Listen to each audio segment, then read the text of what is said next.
Welcome to Babar Hayat cricket show. मैं उस्मान हूं, मेरे साथ है Babar Hayat. Oh my god, क्या कमाल का टेस्ट क्रिकेट का दिन! यही हम चाह रहे थे, इसी तरह की क्रिकेट हम चाह रहे थे टीम इंडिया से कि भाई इतनी बड़ी टीम है, इतना बड़ा बोर्ड है, इतने कमाल के यंग प्लेयर हैं, इतनी एक्सपीरियंस बॉलिंग लाइनअप है और आप सामने इस तरह से कर दो, तो वो हम नहीं चाहते थे। क्या कमाल की क्रिकेट खेली है टीम इंडिया ने। और सबसे बढ़ के जो एक कंसिस्टेंसी चल रही है, कभी जासवाल हीरो होता है, कभी शुभमन गिल हीरो होते हैं, और आज का हीरो था, इस टेस्ट मैच का हीरो था जसप्रीत बुमराह। क्या डेड विकेट्स पे कमाल की बॉलिंग करता है। जसप्रीत बुमराह की बॉलिंग के बारे में बात करेंगे। साथ अश्विन ने भी साथ निभाया, बहुत क्रिटिसाइज किया हमने, कहा इतना एक्सपीरियंस हो, 500 विकेट ले ली हैं तो कुछ हक हक बनता था। एक्चुअली बुमराह और अश्विन का ही हक बनता था, मोस्ट सीनियर प्लेयर हैं। इन दोनों के बारे में बात करेंगे और उसके अलावा युवा खिलाड़ियों का जिस तरह से कंट्रीब्यूशन हुआ और टीम इंडिया ने एक कमाल की है कि इस टारगेट में भी एक बड़ी जीत ली, उस बारे में डिटेल में बात करेंगे। आप लोगों को वीडियो अच्छी लगे तो चैनल को सब्सक्राइब करके बेल आइकन पे क्लिक करने, इसके अलावा डिस्क्रिप्शन में हमारा ट्विटर है, इंस्टाग्राम में आप लोग आके फॉलो कर सकते हो, डीएम कर सकते हो। बाबर भाई, मजा आ गया। हम कल ही डर रहे थे, हमने कहा था इतना मतलब ऑलमोस्ट 400 आपने लगा दिया है। ठीक है, इंग्लैंड शुरू में तेज खेल गया था, इंग्लैंड ने जल्दी रन कर दिए थे, एक विकेट भी गिर गई थी, बट फिर भी टीम इंडिया से डर लग रहा था, बट उल्टा हुआ, मतलब अच्छा कमबैक किया। तो आप देखिए 100 प्लस जी हाँ। रन की विक्ट्री, जी तो हाँ। मजा जी हाँ। आया। जी हाँ। जी हाँ। लेकिन मैंने कल शाम आपको ये कहा था कि भले इंग्लैंड जो भी है, जब आप 400 के करीब आप लीड दे देते हैं ना आखिरी इनिंग्स में, और यहाँ की हमारे सब कॉन्टिनेंट की कंडीशंस में, तो मुश्किल हो जाता है। बहुत बहुत एक्स्ट्रा ऑर्डिनरी आपको खेलना पड़ता है वो मैच जीतने के लिए। हिस्टोरिक रन चेज होता है इस तरह का, once in a blue moon. Possible नहीं होता बहुत आसानी से ये करना, चेज करना पॉसिबल नहीं होता। और ख़ास तौर पे जब आपके पास एक्सपीरियंस्ड बॉलर हो, जब आपके पास वो बॉलर्स हो कि जो इन कंडीशंस का बेहतरीन इस्तेमाल करना जानते हैं और जिनके पीछे टन्स ऑफ एक्सपीरियंस है। मैंने ये कहा था आपको कल के प्रोग्राम में, अगर आपको याद हो, मैंने कहा था कि ये डिपेंड करता है कि इंडिया बॉल कैसे करता है, क्योंकि अब जो बारी है ना वो इंडियन बॉलर्स के हाथ में है। और उसके बाद कप्तान की कप्तानी कैसे होती है, किस तरीके से वो इस मैच को लेके चलता है, क्या वो रन्स को बचाने के चक्कर में रहेगा, क्या वो डिफेंसिव उसमें आता है, या फिर वो अपनी गेम खेलता है और अपना अग्रेशन दिखाता है और अपनी फील्ड सेट में अपने बॉलर्स के इस्तेमाल में जिस तरीके से वो उसको दिखाना चाहिए वो दिखा पाता है या नहीं दिखा पाता। तो वो हमें आज नजर आया है। आज हमें खास तौर पे जो सीनियर बॉलर्स हैं, देखिए सीनियर्स को परफॉर्म करना पड़ता है। जब आपने जीतना होता है ना, तो आपके सीनियर्स को परफॉर्म करना पड़ता है। जूनियर्स आपके परफॉर्म कर रहे हैं, आपके यंगस्टर्स आगे आके परफॉर्म कर रहे हैं, बट कहीं ना कहीं कसर बाकी रह गई है बल्लेबाजी में। सीनियर्स उस तरह से सामने नहीं आ रहे, लेकिन जूनियर्स ने, ठीक है, जो यंगस्टर्स हैं उन्होंने पहली इनिंग्स में आपने देखा कि जायसवाल ने तो खैर innings of one of the innings of his life खेली, जो पहली डबल सेंचुरी उन्होंने स्कोर की। और उसके बाद सेकंड इनिंग्स में जो है वो बहुत बड़ा डिफरेंस क्रिएट किया शुभमन गिल ने सेंचुरी करके। वही मेरे ख्याल में डिफरेंस बना है शुभमन गिल का, जो तकरीबन जितने उसने रन्स किए हैं उतने ही रन से ऑलमोस्ट जो है वो टीम इंडिया जीती है। तो वो बहुत बड़ा डिफरेंस बना है। वो अगर आप निकाल दें तो ये इंग्लैंड मैच जीत सकता था। अगर शुभमन गिल भी ना चलते तो वो एक ऑलमोस्ट कंप्लीट कोलैप्स हो जाना था इंडिया का। तो वहां पर यंगस्टर ने परफॉर्म किया। यहां पे बारी थी सीनियर्स की, यहां पे बारी थी जो आर्टिस्ट्स हैं इंडियन बॉलिंग के, उनकी। और उनमें जसप्रीत बुमराह, यार क्या बात है, ये कमाल बॉलर है, शानदार बॉलिंग करता है। और एक आर्ट है इसकी उंगलियों में, एक जादू है उसकी उंगलियों में। और जादू जब वो चलाता है तो सर फिर ये नहीं होता कि कौन सी पिच है, कौन सी कंडीशंस हैं, क्या आगे मुखालिफत में टीम है, कितने बड़े बड़े खिलाड़ी हैं, कुछ काउंट नहीं करता। जब बुमराह का जादू चलता है तो जनाब कमाल हो जाता है। और बुमराह का जादू इस टेस्ट मैच में ओवरऑल चला है। और मेरे ख्याल में बहुत बड़ा जो डिफरेंस बना है इस टेस्ट मैच में, वो बुमराह की बॉलिंग बनी है। पिछले मैच में भी बुमराह ने अपना रंग दिखाया था, आपको याद होगा, पहले टेस्ट मैच में। लेकिन यहां पे आके तो बुमराह जो है वो सही स्विंग में, सही अपने रंग में नजर आए। और दोनों इनिंग्स में उसने लीडिंग फ्रॉम द फ्रंट अपनी टीम को इंपॉर्टेंट मौके के ऊपर बड़ी विकेटें लेके दी। और अपनी टीम को वो मैच में बनाए रखा उन्होंने। इस इनिंग्स में साथ निभाया उनके एशवन ने, और एशवन जो है वो उन्होंने भी बताया कि भाई जितनी विकेटें 500 विकेटें ऐसे नहीं आती, आपके अंदर कुछ ना कुछ होता है तो आप इस मुकाम के ऊपर पहुंचते हैं। तो मुझे तो एशवन बहुत पसंद है। देखिए मैं ये समझता हूँ कि एशवन को भारत में उस तरह से इस्तेमाल ही नहीं किया जाता। जितना बड़ा वो प्लेयर है, जितनी उसने इंडिया के लिए ये बड़ी अचीवमेंट है, इतनी विकेटें लेना टेस्ट क्रिकेट में और अक्रॉस द फॉर्मेट, T20 में भी देख लें, ODI में भी देख लें, उसने भारत को जिस तरह से सर्व किया, ही इज़ अ ट्रू जिसको आप कहते हैं एसेट ऑफ इंडिया। और उसने अक्रॉस द फॉर्मेट अपनी टीम के लिए जस्ट लाइक जसप्रीत बुमराह जो है ना, उसके गुण ऐसे नहीं गाए जाते। देखिए वो इस वक्त हिस्ट्री ऑफ क्रिकेट में सबसे बेहतरीन एवरेज है उसकी टेस्ट क्रिकेट में, सबसे बेहतरीन। कितने बड़े बड़े प्लेयर्स हैं जो जिसको आप कहते हैं कि लेजेंड्स ऑफ गेम्स के साथ वो आता है अपनी एवरेज में, 20 के राउंड अबाउट उसकी एवरेज है। और वो एवरेज मतलब ये बताती है कि यार इस बंदे में कुछ खास है, इस बंदे में एक हिस्ट्री क्रिएट करने वाला ये कैरेक्टर है और एक आर्टिस्ट है। ऐसे लोगों को मैं पता क्या, मैं क्रिकेटर नहीं कहता, मैं ऐसे लोगों को आर्टिस्ट कहता हूँ। ये फनकार होते हैं, इनको अल्लाह पाक ने इनको ऐसी एबिलिटीज दी होती हैं कि ये उन एबिलिटीज के जरिए एक्स्ट्रा ऑर्डिनरी परफॉर्म करते हैं और अपनी टीम को फ्रॉम नोवेयर उठाते हैं। यानी ऐसा महसूस हो रहा था कि आपकी टीम डाउन जा रही है और ये अचानक आपको मैच में वापस लेके आते हैं और आपकी टीम के लिए वो कर जाते हैं कि जो दूसरा कोई कर नहीं पाता। बस ये होता है कि ऐसे प्लेयर्स को साथ चाहिए होता है, ऐसे प्लेयर्स को, क्योंकि ये टीम गेम है, ये कॉम्बिनेशन की गेम है, इसमें अकेला बंदा सब कुछ नहीं कर सकता, आपको उसका साथ निभाना पड़ता है। इस टेस्ट मैच में बैटिंग में जहां पे जो कमी हुई है, देखिए पहली इनिंग्स में जायसवाल ने परफॉर्म किया, उसका कोई साथ नहीं निभा सका। ठीक है, एक अगर 50 प्लस स्कोर, एक 250 प्लस स्कोर उसको साथ मिल जाते, कुछ पार्टनरशिप डेवलप हो जाती, तो वो इंडिया की सिचुएशन इससे भी बहुत बेहतर होती। बिल्कुल वन साइडेड इंडिया ये मैच जीत सकता था। फिर दूसरी इनिंग्स में आपने देखा कि शुभमन गिल ने परफॉर्म किया तो उसका उस तरह से कोई साथ नहीं निभा सका, इवन कोई सेंचुरी स्कोर नहीं कर सका। पहली इनिंग्स में कोई हाफ सेंचुरी स्कोर नहीं कर सका, दूसरी इनिंग्स में कोई हाफ सेंचुरी स्कोर नहीं कर सका, जबकि पहली इनिंग्स में एक ने डबल सेंचुरी की, दूसरे में जो है वो एक ने सेंचुरी की।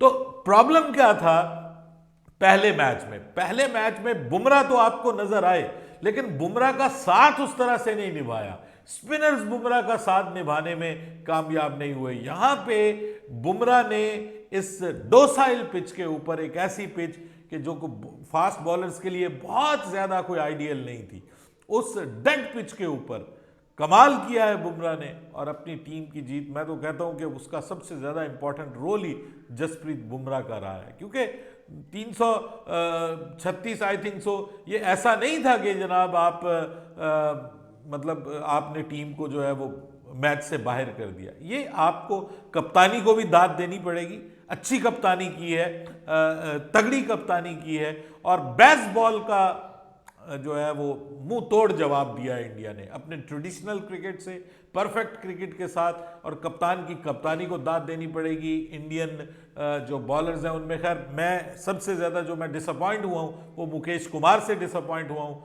आई एम नॉट श्योर कि वाई ही वॉज पिक्ड। मैं सबसे ज़्यादा डिसअपॉइंट हुआ हूँ तो रजत पाटीदार से डिसअपॉइंट हुआ हूँ। उससे ज़्यादा बेहतर चॉइस थी कि आप सरफराज को शामिल करते। मैं दोनों के स्टैट्स चेक कर रहा था।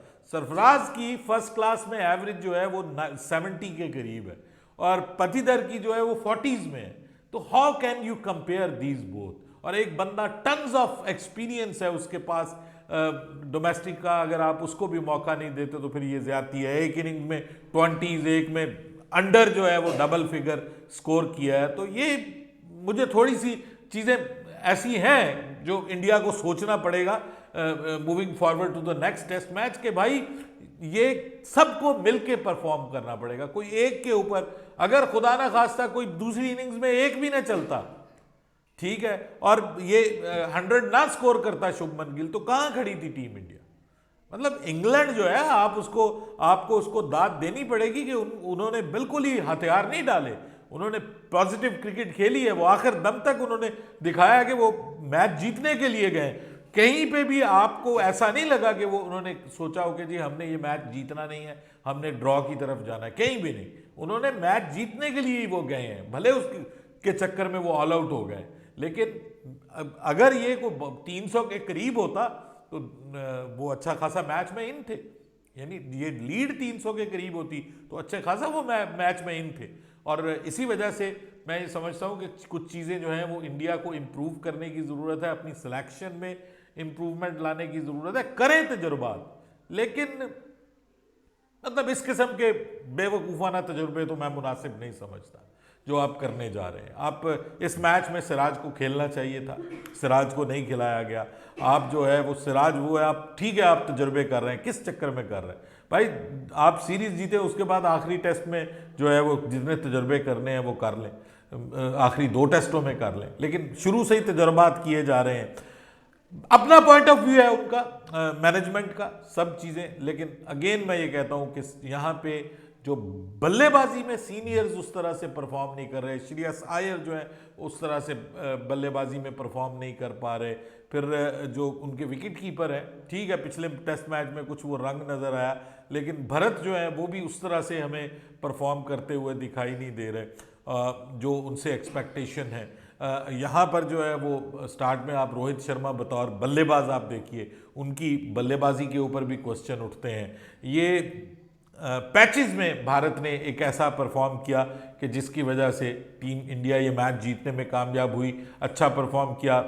कपल ऑफ गुड जो performances from batters plus Jasprit Bumrah, boom boom Bumrah अकेला ही, वो कहते हैं ना, हम पंजाबी में कहते हैं मैं कल्ला ही काफ़ी है, तो बूम बुमराह जो है ना वो अकेला ही काफ़ी है भाई। वो जब उसकी उंगलियों का जादू चलता है ना सर, तो सामने जो मर्जी टीम हो फिर वो फारिग हो जाती है। दुनिया में उस्मान मियाँ बुमराह एक ही है और उसके बराबर कोई नहीं, ये मान लें। ये जो मानेगा सहूलत में रहेगा, नहीं मानेगा तो अपना नुकसान करेगा। अख्तर ने तरीके की हैं, वकार यूनुस ने किए हैं, और आपने भी इतने जबरदस्त तरीके से जैसे बयान किया है बुमराह को, मतलब कि बॉलर होता ही वो है कि जो ऐसी विकेट से हो तो उसको विकेट से ना फर्क पड़ा है। मतलब जैसे वो ओली पॉप वाला यार्कर था, जिस तरह से वो जो रूट को आउट कर रहा है, फिर जो बेरिस्टो वाली विकेट थी आज, मतलब कि वो हर एक चीज में आपको कलाकारी नजर आ रही है बुमराह की कि हाँ आउट किया जा रहा है, सिचुएशन फायदा नहीं दे रही, बट उसके बावजूद एक बंदा है वो लगा हुआ है, वो सिचुएशन को भी ओवरलुक करके अपनी स्किल की बेस पे अगले बंदे को उड़ा के रख रहा है, और दूसरे एंड से उतना कोई अच्छा सपोर्ट नहीं मिल रहा उसके बावजूद। तो ये बहुत इंपॉर्टेंट होता है एक बॉलर को दूसरे एंड से भी ना सपोर्ट मिले और वो अकेला इस तरह की परफॉर्मेंस दिखाए।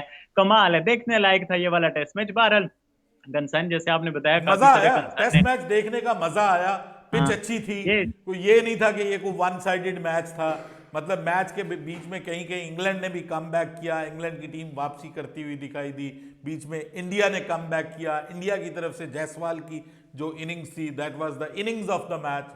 भले आप शुभमन गिल की इनिंग्स को देख लें, लेकिन जो जायसवाल ने कर दिया भाई वो तो कमाल किया। और मेरे ख्याल में एक जायसवाल और दूसरा इस मैच के अंदर बुमराह, दोनों ने कमाल किया और दोनों ने टीम इंडिया की जीत में इंपॉर्टेंट रोल प्ले किया। इंग्लैंड ने भी अच्छी क्रिकेट खेली है, जैक क्रॉली बहुत अच्छा खेले हैं आज के मैच में। अनफॉर्चुनेटली वो अपनी टीम के लिए उसको क्लोज नहीं कर पाए।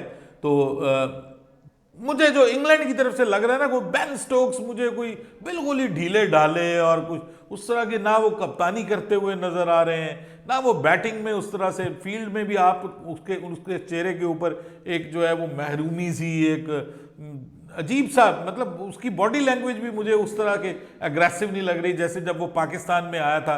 तो यहाँ पे जब आके उसने परफॉर्म किया था बतौर एक टीम के, वो हमें वो चीज़ नहीं नज़र आ रही इंग्लैंड की। लेकिन यहाँ पे इंग्लैंड में वो जो उनके बेरिस्टो हैं, अब वो भी मतलब जितनी उससे एक्सपेक्टेशन है उसको परफॉर्म करना चाहिए वो भी नहीं परफॉर्म कर रहे। बीच में पैचेस में टॉप ऑर्डर में आपको अच्छी परफॉर्मेंस नज़र आती है, बॉलिंग में उनके यंगस्टर्स जो हैं उनको मुकम्मल मौका दिया जा रहा है, रेहान को, शोएब को, और जो है वो हार्टली जो है वो ज़बरदस्त बल्लेबाजी में भी आता है तो कुछ ना कुछ करके जाता है। इसी तरह रेहान भी बल्लेबाजी में 20, 25, 30 बना के जाता है। तो वो फ्यूचर पॉइंट ऑफ व्यू से बड़ी अच्छी प्लानिंग करके आए हुए हैं और अपने यंगस्टर्स को यहाँ पे आइडियल कंडीशंस में ट्रेंड कर रहे हैं, स्पिनर्स को, क्योंकि ये स्पिन फ्रेंडली ट्रैक है, स्पिन फ्रेंडली कंडीशंस है। वहां पे वो दो दो तीन तीन स्पिनर्स को खिला रहे हैं और उनको कह रहे हैं कि यहां पे ये आर्ट सीखो स्पिन का, क्योंकि हमारे मुल्क में आपको वो कंडीशंस नहीं मिलेंगी स्पिन बॉलिंग के लिए, तो यहां पे आप आर्ट सीखो, वो उनको सिखा रहे हैं। तो अमेजिंग जी, मैं at the end of the day यही कहूंगा कि a very good test match, but India was too good to handle. England को भी जैसे आपने कहा डिसअपॉइंट नहीं होना चाहिए ना, they have so many things, मतलब कि जिस तरह से उन्होंने क्रिकेट के लिए they should be proud of their self. बहरहाल जी बड़ा मजा आया। आप लोग बताओ आप लोगों ने कितना एंजॉय किया इस टेस्ट मैच को? हमने तो बहुत ज्यादा एंजॉय किया, इवन इंग्लैंड के फैंस ने इक्वली एंजॉय किया होगा और वो बहुत ज्यादा सेटिस्फाई हुए होंगे। आप लोग बताओ आप लोगों को जीत कैसी लगी है? इस मैच के बारे में आप लोगों का क्या पॉइंट ऑफ व्यू है?